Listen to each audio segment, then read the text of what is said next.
Ya, assalamualaikum warahmatullahi wabarakatuh. Sebelumnya alhamdulillahirabbil alamin. Wabihi nasta'in wa ala umuri dunya waddin wa ala alihi washabihi ajmain amma ba'du.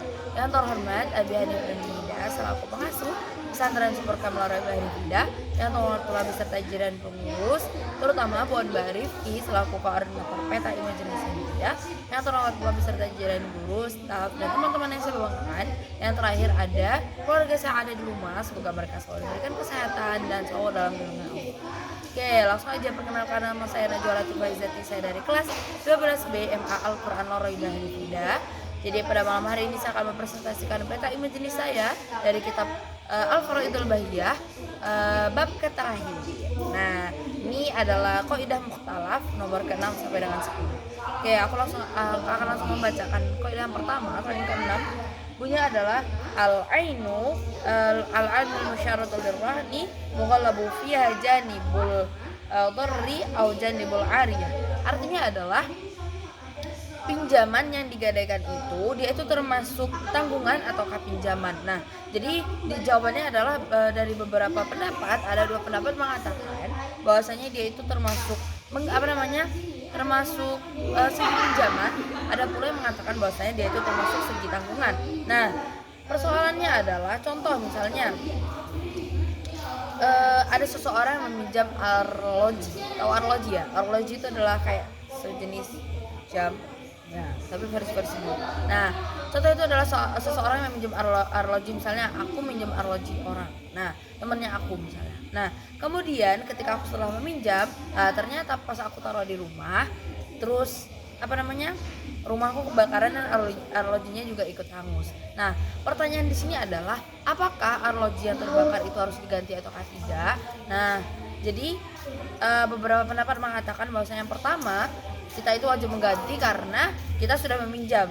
Nah, tapi yang kedua, kita tidak wajib mengganti karena kita dalam ketidaksengajaan pada saat itu. Karena kan kebakaran, maksudnya bukan suatu kejadian yang dari ulah tangan kita sendiri. Jadi itu tiba-tiba arlojinya terbakar. Jadi ada yang mengatakan itu harus diganti, ada pula yang tidak. Nah, kemudian kaidah yang ketujuh itu bunyinya adalah al-hawalatu hal ya bahu awis difaku. Artinya adalah akad hawalah itu dia itu termasuk jual beli ataukah pembayaran. Nah, jawabannya adalah ada yang jual beli, ada juga yang pembayaran. Nah, contohnya misalnya ada si A meminjam dia itu memiliki hutang tanggungan kepada si B. Nah, ternyata yang B juga mempunyai hutang tanggungan kepada yang si C.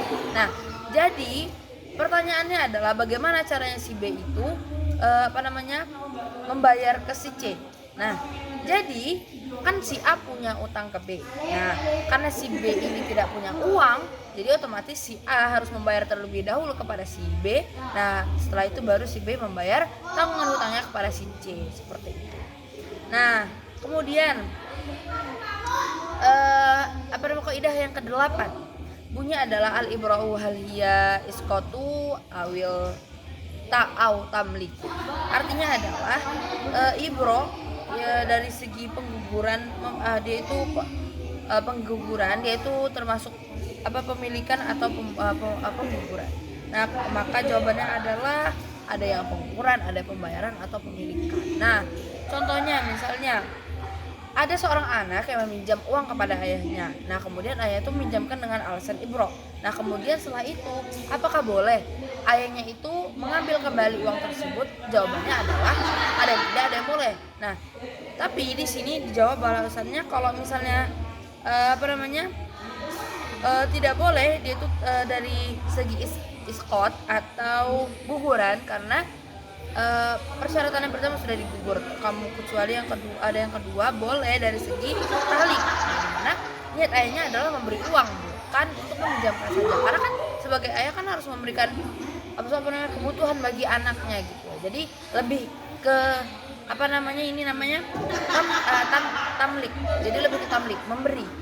Kalau misalnya seorang ayah itu tidak mengimpor. Nah, kemudian kaidah yang ke-9 bunyinya adalah al-iqalatu hiya fasun au daf'un. Artinya adalah apa ini? Iqalah fasakh. Dia itu termasuk ba'i atau tidak. Ada yang mengatakan bahasanya fasakh, ada yang ba'i. Pertanyaannya, contohnya misalnya ada seseorang membeli budak. Nah, ternyata ketika di pertengahan tidak lama setelah dia ada seorang juragan yang membeli budak, seorang yang merdeka membeli budak, kemudian ternyata di tengah-tengah si budak bersama si juragannya, ternyata si budak ini masuk Islam. Nah, pertanyaannya adalah apakah si yang memiliki budak itu masih memegang atau melepaskan? Nah, jadi jawabannya adalah si budak ini, karena kan posisinya dia merdeka, sudah merdeka ya, jadi lepas tangan dari yang namanya kata budak, jadi nggak ada budak-budak lagi. Jadi dia tuh udah nggak sama majikannya lagi. Dan yang terakhir ada kaidah yang ke-10, ini agak panjang. Kaidahnya itu berbunyi al-sadaqul ma'ayyanu fi yadil farji qabla tabdi. Dia itu termasuk